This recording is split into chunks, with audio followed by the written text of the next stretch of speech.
hadis dijelaskan Nabi itu tidak pernah menganggap jihad itu bagian dari rukun Islam. Saya ulang lagi, Nabi di semua hadis itu tidak ada yang jihad bagian dari rukun Islam. Jihad ini pun kondisional. Jadi kalau harus jihad ya kita jihad, tapi jihad tidak pernah menjadi rukun Islam. Ini penting kalau aturakan karena sekarang banyak orang yang sudah sholat, sudah zakat, sudah puasa, hanya karena nggak jihad dianggap tidak Islam. Itu salah besar ya, karena rukun Islam di semua hadis sahih itu tidak pernah memasukkan itu satu. Dua, bahwa kewajiban jihad itu setelah orang itu punya pemimpin yang baik, yang adil. Sekarang nyari pemimpin yang baik, yang adil itu di kangilan. Tapi bahwa jihad dengan bentuk apapun yang menjadikan Islam ini diterima, itu ila yaumil qiyamah. Jadi jenis jihad bil hujjah atau jihad bil sultan, jihad yang bisa menjelaskan pentingnya orang kembali ke Allah Subhanahu wa ta'ala. Itu akan abadi, wajibnya ila yaumil qiyamah. Misalnya jihad melawan komunis. Ini kan baru ramai masalah komunis. Kalau kemarin itu hari Rabu teng kajen, ketemu beberapa kiai kajen. Ini rumah nontonan gitu. Sama kepengen min ahli jannah. Sama tak warai caranya jadi khasih ulama. Meskipun saya sampean nggak perlu merasa ulama, tapi tak warai khasih ulama. Begini, manusia itu lemah nggak? Bisa kiai lah lemah nggak? Kan lemah. So katut widoan, katut duit, katut harta macam-macam. Normal. Umur kurang katut ya kelainan, itu biasa mawon. Cara wong ayu rasa seneng kan ya aneh.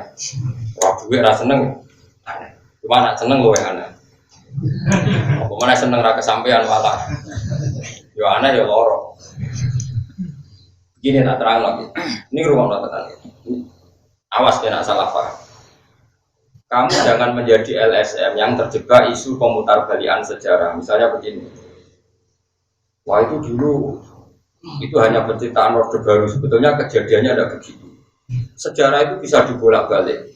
Oke, sejarah bisa dibolak-balik, tapi kita ikut saja yang resmi. Karena Islam itu tidak mau ribet. Oke.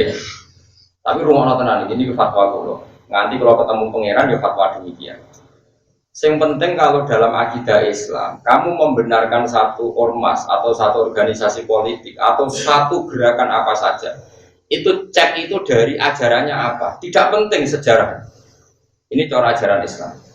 Kalau orang mengajak komunisme, mengajak ateisme, tidak bertuhan, itu pasti ajaran yang salah. Meskipun orang ini berperadaban secara benar, meskipun orang ini berposisi madlum digolimi sekali.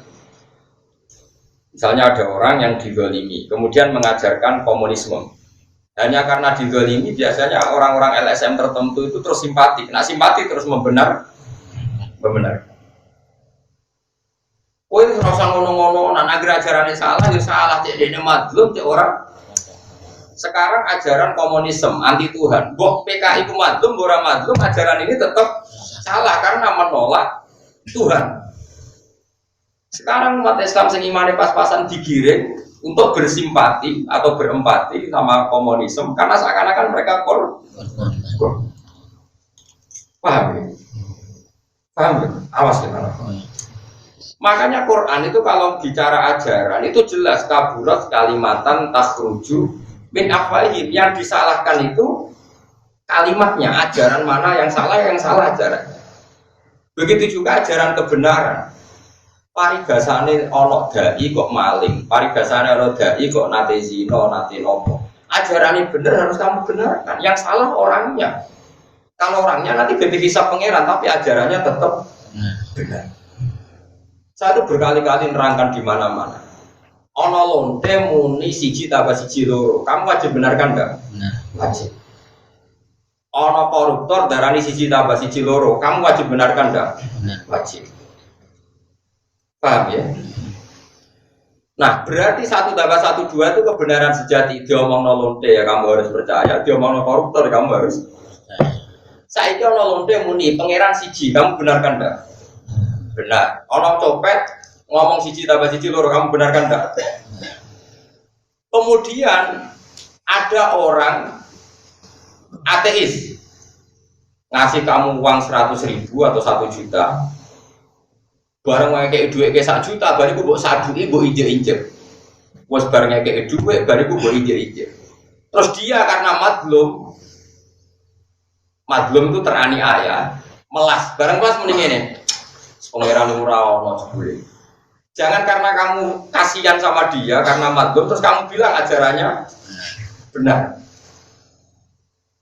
Jadi dia mendramatisir keadaannya yang madlum dianiaya, kemudian itu dijual seakan-akan mereka teraniaya terus harus dibenarkan semua ide-idenya.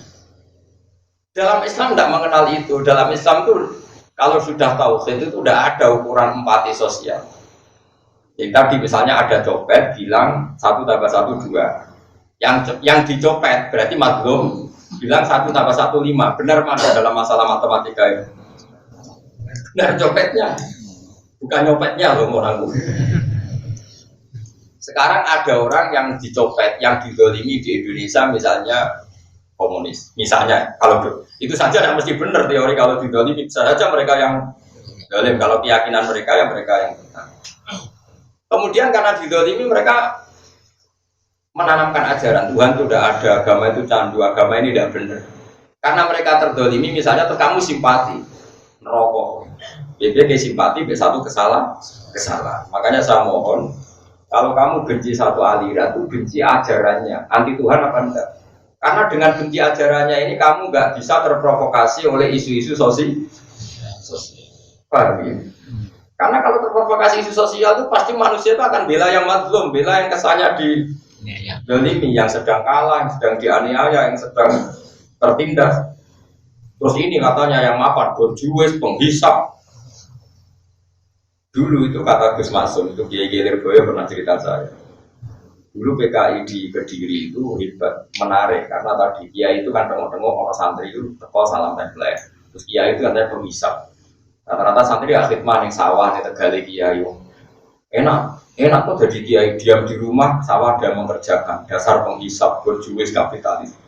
Akhirnya kaum buruh digerakkan untuk benci. Jadi kalau kamu pakai teori sosial yang seperti ini, kamu akan bersimpati sama yang terdolimi, anti yang mapan. Padahal kadang yang mapan ini kersane pangeran diangkat derajatnya. Rata-rata ulama itu diangkat derajatnya. Kayak pulau nanti ya, mangkon rukin apa ya nurut. Padahal saya tidak majikan. Kalau kayak pulau wong alim, dia anak buah kata. Mau pulau bilang mangkon rukin tak akan jotosi Mustafa. Belum loh. Padahal saya ada pangapnya, saya ada pangap. Nanti instruksi saya sama dengan instruksi pangap anak buahku. Ayo, sing kemriki kabeh tak konjotasi Mustafa Qur'an. Murah kan? Enggak perlu alasan, perintah guru. Makanya ini harus kita latih ya. Kalau kamu benci satu aliran, itu bencilah karena kalimatnya salah.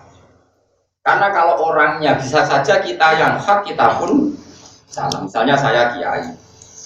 Nak santri juga tak hormati, nak marah tak sepeleng. Tapi aku tetap aja ajak wong belajar Quran, belajar hati. Ajaran saya benar, kamu nggak boleh menolak ajaran saya. Terus ada orang komunis, sering ngekei duit kue, sering mijeti kue, sering fasilitasi kue, tapi ngajak sekono pengiran, sekono yo duit. Nanti kalau kamu ngukur sosial yang seperti ini kamu benarkan karena perilaku sosialnya baik. Barang sosialnya baik, terus ajakan dia anti Tuhan, kamu katakan baik, nerokok. Makanya kalau suwon sekali ya, jadi agama itu dimulai dari kalimat haqqin aliyanahya wa aliyanamut. Kalau kalimatnya hak kita bela, kalau kalimatnya batil kita meskipun yang mengatakan kalimat hak ini kadang ya wongnya macam-macam. Orang macam-macam misalnya mubalek, misal mukarrom, pidato, saya ngenyek panitia baru untuk salam template mulai. PKI urunan sama rata sama rasa, kesannya kan peduli empat. Jengkal untuk duit keurunan masyarakat, kesannya mendapat. Terus gue gara-gara diprovokasi, dulu lagi ibu urunan kaum cilik-cilik juga mulai dari kemangan gede-gede. Bandingkan gerakan kita sama rata, sama rasa. Terus gue karena ini masuk akal secara sosial membenarkan komunis, nerokok, pak. Juga gitu. Makanya ini saya mohon sekali, kita harus melatih ajaran kebenaran lewat kalimat. Kalimat haqqin wa kalimatun bukan empati nopo. Makanya kalau sirine kalau rapati seneng tamu kan itu, mulane kalau subuh naran tuh izin dulu nih, ampun sowan, kecuali kesasar terus lipat sowan 10 menit tadi. Agama ini nggak boleh dikawal dengan hukum sosial berlebihan, nggak boleh. Agama ini harus dikawal dengan akidah yang benar. Kalau dikawal dengan hukum sosial gini, kamu sowan saya tak servis, oh Gus Bayu apa tenang, bareng tak baro, jubli Gus Bayu anti sosial, repot. Agama itu udah boleh servis-servisan itu. Meskipun itu baik ya, tapi nggak boleh nanti lama-lama jadi tolak ukur. Nggak boleh. Agama itu harus berdiri sendiri di atas kalimatul haq, di atas kalimatul haq. Kalimatul haqqin alaihi anafiyah wa alaihi nabur wa alaihi nabur insyaallah ta'ala minal